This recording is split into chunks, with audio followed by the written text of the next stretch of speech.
This is a big fish called a humpback wrasse. Now, parasites can irritate, that's kind of a cool word, that means hurt animals' bodies and even cause infections. So guess what some ocean animals do to get clean? They swim to a particular place called a cleaning station. A cleaning station. These stations are found in coral reefs all around the world. You might scrub yourself with a washcloth or a sponge.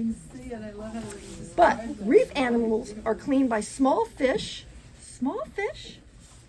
and shrimp called cleaners. The bigger animal is just like a customer receiving a service. But the cleaners benefit too. They eat parasites and dead skin, which they need to survive. The customer gets free skin care while the cleaners get a free meal. So that's kind of cool because that's like teamwork, right? So the fish, they don't like those parasites on their back. Make them itch, cause infections. But then these little parasites, the little cleaners need to eat the parasites, clean them off, and get the food they need to survive. That's like real teamwork.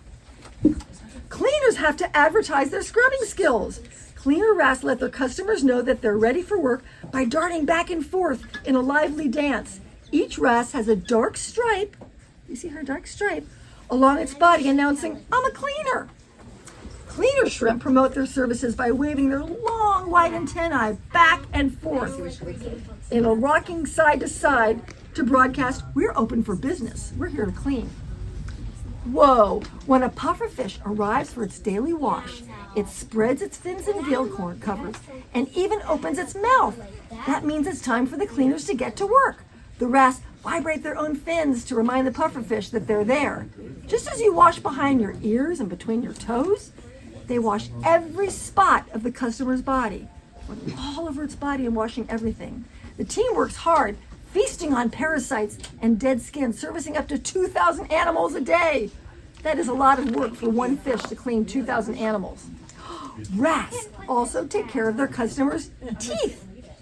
When a gray reef shark lingers near the ocean floor, and they do linger, they like to be way down near the sand, they'll open up their mouth, and the cleaners remove parasites and bits of food from between its teeth. Have a wonderful day. Thank you. The shark could easily swallow a wrasse in one gulp, but even this hungry predator knows not to eat the cleaners if it wants to get its teeth clean. So remember, don't eat the cleaners if you want to get clean. Some fish change color to signal they want a washing. By the way, everybody, you can see this on YouTube on videos, and it's the most amazing things to watch. Watch this happen. When a black triggerfish enters a station, it quickly changes to light blue. The lighter shade helps the cleaners locate the skin parasites more easily. So if you think about it, if the shrimp are over here, very hard to see. But when the fish turns blue, they can find the little parasites. But when the triggerfish leaves the station, it turns black again. Certain cleaners are like doctors with special skills. Butterfly fish and angelfish, here they are, they're experts at cleaning manta ray scratches. So ocean animals get scratched, right, in the ocean. Since this has large wing-like fins, the ray chooses a location where there's enough space for the cleaners to move around it. But the position also allows it to see any approaching predators like sharks or killer whales. When you think about that, that makes sense. So when I painted this, I have a lot of space around the manta ray because that's in fact exactly what they seek when they're in the coral reef. Cleaner shrimp work as ocean dentists, picking bits of food from the teeth of a giant moray eel like a living toothbrush. The shrimp provide a special service visiting this mostly solitary creature in its den, where it often hides during the day. So the den is still in the coral reef, but these shrimp will come and seek it out. And I love painting the patterns on this eel. It's really, really fun. Okay, this is pretty amazing, you guys. Take a look here. Cleaner shrimp care for people too.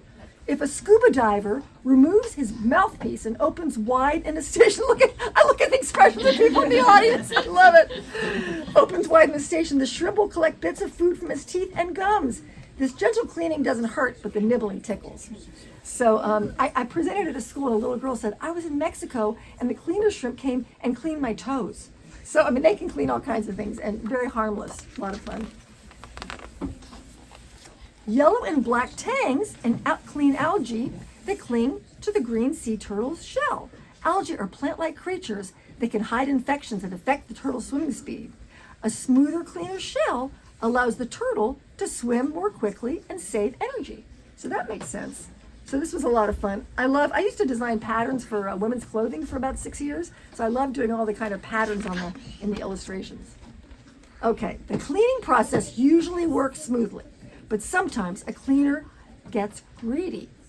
Wrasse prefer mucus, a protective slime that covers the customer's skin. So occasionally they gobble a chunk of tender skin instead of cleaning it. Ouch! This is incredible, y'all. Wrasse use their amazing memories to recall how they treated a fish in the past. Some scientists believe that if one hurts a fish, the next time it visits, the cleaner may remember and give it a gentle cleaning, massaging its gills and fins. A single wrasse may remember how it treated 100 customers a day. Now again, they have like, video cams, and they go down underwater and stay for long periods of time to witness this phenomena, and that's how they gather all this information about how these animals behave. A station can become so busy that reef animals must wait patiently in line to be scrubbed, like at a car wash. Many animals return for cleaning more than 100 times a day. So this particular coral hind could come back and forth 100 times during the course of a day just to get clean. Okay, so every day from dawn till dusk, cleaning stations that are open for business in coral reefs all around the world. They are alive with activity as cleaners care for ocean animals while getting the food they need to survive. But all the customers, even big, hungry ones, remember the most important rule. Do you remember the most important rule, you guys? Don't eat the cleaners. Because we know what's going to happen. He wants to get clean. He doesn't want to eat them. So there's so many animals in this book that I decided that at the back of the book, I would have all the 30 animals on the page. And one thing that's fun is I just learned from a friend that her, 5-year-old, started at the back of the book and then went into the book to try to find all the different animals instead of starting at the front and then finding them in the back. So it's kind of a cool matching game. Also, how would you know what the names of all these animals are unless I actually identified them for you? So that's the book, but I want to show you a little bit about the process of how I create them. And a lot of illustrators do this. I start with a little thumbnail dummy. Now, somebody asked me, why is it called a dummy? But a dummy is another word for like a mannequin, right? In like a department store where the clothes keep changing, but the mannequin's like standing there. So a dummy is something that's constantly changing when you're just starting out with a book idea. So I just took 8 pieces of paper. I folded it in half. If you count the front and the back, you have 32 pages. And that's exactly what my picture book is. So a dummy final book.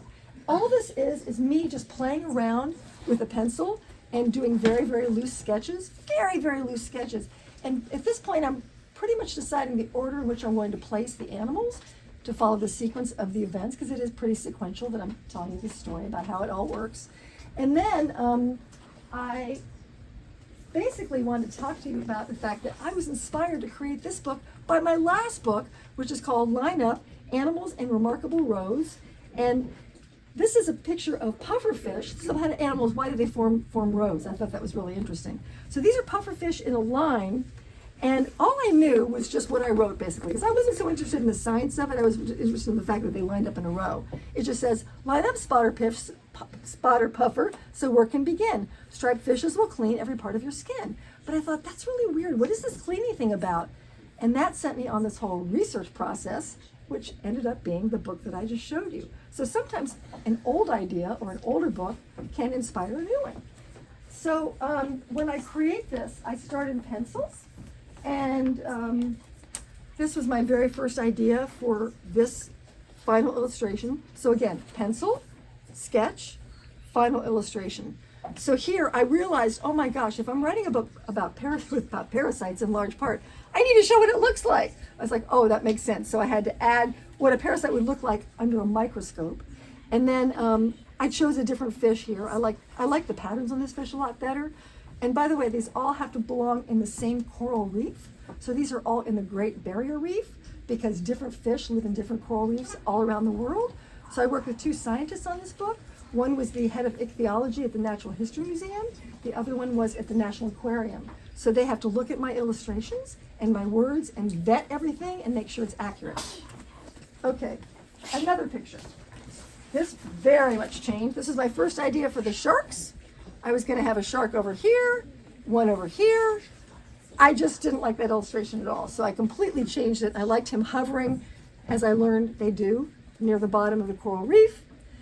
And in this one, I didn't change this too much for my triggerfish, except I did change the background quite a bit. I just found these beautiful colors of coral. And coral are animals, by the way. They look like they're static and they're not living, but of course they're living things. And I just love these particular kinds of coral that look like feathers. So I really had fun. And keep in mind, because I'm also the author, I'm deciding the placement of the words, which is a huge part of every process when you're creating a picture book. I mean, it's part of the design. Where are the words going to be placed in the page? See, that's okay. This one didn't change too much, except I got rid of this part of the coral. I decided I wanted just a hint of the coral down here, and I wanted the focus to be on this beautiful manta ray. Sometimes I just start out with the animal. I'm not even thinking about what the background's going to be. I have a note to myself here. I said, add more cleaner shrimp, which indeed I did. I just have 1, 2 here, and I added some here. But I like the dark cave and just a little hint of the water that might be outside the cave. And also, I chose there's many kinds of eels, and I really like the broad patterns on this eel, so I totally changed the eel. Again, oftentimes I just start with the animal, so I just have the puffer fish. There are different kinds of puffer fish, and I didn't like all the teeny tiny little spots. I wanted to have larger spots, and then added this whole background here.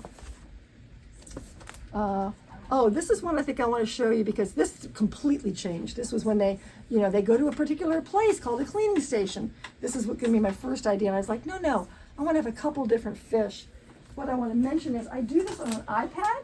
So I've painted, this is my 11th book, so I have 10 of them I've painted. This was the first time I worked digitally. So here's that picture I just showed you. Here it is here. And here I am working on it on my iPad. So the iPad is really cool because I just have my Apple Pencil, and I actually work on the screen on an app called Procreate, which costs about $13, and anybody can have fun with it. It's really great. And I want to show you here that I have, these are all my layers. These are different layers for everything you see here. Imagine a stack of paper, and you just put one piece on top of the other, on top of the other, on top of the other. That's exactly what I'm doing here. I'm just layering, let's go back here to the gallery. I'm just layering all of these images that you see here, and then I compress them, and it becomes the final illustration that I send to my publisher, and they send it off to be printed. So I did everything on my iPad, which was really, really fun. So let's show you some more pictures and see if you have any questions. There's my green sea turtle. Really changed this, made it a lot smaller. I have my yellow and black tang here. I like this black one coming in. Coral reef. This was going to be my car wash picture where they're lined up. I didn't like them going that way because I want my reader to go this way because the book is going to be ending pretty soon. So I'm heading them in that direction. And I think 3 things are often more pleasing to your eye than 4, which is like, when you do, when you arrange flowers, they often say 3 flowers in a pot is more attractive than 4, just more pleasing. So same kind of concept. And I also like that they're diagonal, because anything that's diagonal is going to be a lot more, kind of a little more active. And let's see. Yeah, 2 last pictures I'll show you. This was going to be my penultimate, fancy word for almost last page. I just have them going in different directions, different fish. I spent so much time choreographing this illustration. The words were going to be over here, then they were over here. Anyway, I ended up being really happy with it. And then ultimately, this was one idea I had for the last page. The book was going to be called Never Eat the Cleaners. And actually my daughter was like, it should be Don't Eat the Cleaners. Kids here don't a lot. So I think they'd relate to that a little bit more, and it ended up being Don't Eat the Cleaners. Also, this is where the gutter is, where the pages would have come together, so this would never really have worked. I was just playing around, because you never want to put faces in the gutter, words in the gutter, and my first book, I had an art director who was always saying, get things away from the gutter. Like you want to be like an inch to the left or right of the gutter, right? So that nothing's cut off in an unsatisfactory way. So that is my book, Don't Eat the Cleaners, which I've had lots of fun going around and presenting and so on and so forth. So I'd love to answer any questions you might have or sign books if you're interested. And I thank so much this beautiful new bookstore for having me here, Wonderland. Hey, hello for Wonderland Books for coming. Everyone's so excited they're in the neighborhood. So if you have any questions, I'm here. Thank you, Susan. You're so welcome. Yeah, let us know if you all need anything. Susan's here Yeah, for your I'm just here questions hanging or out. to sign. Yeah, I'm hanging out. If you want to look at the pictures more. Yes, Jean? You've painted so many incredible animals and fish Yeah. over the years. Was there any fish in this book that surprised you, especially with its colors Oh. or patterns or behavior? Yeah, gosh, that's a really good question. I mean, in a way, let's see, where'd my book go? Let me look. Here it is. I think, to be honest, the one I really had fun painting, I mean, I love painting all of them, but the pufferfish, it just brought back to me one of the reasons I really wanted, because I can use all kinds of animals in this book. I'm deciding what I'm putting in the book, obviously. But my husband and I went snorkeling in Belize, and we were following a guide, and we didn't know where we were going, so he was sort of showing us where all the cool stuff was, and he pulled back a rock, and the pufferfish, which is kind of like shaped like this, blew up right in front of us because it wants to appear too large to fit into a predator's mouth, just like so smart. And I guess I just will say I enjoyed painting this because it kind of like evoked this memory that I had. I like the ones that are really, really detailed. Like that's pretty simple. That the red and white stripe.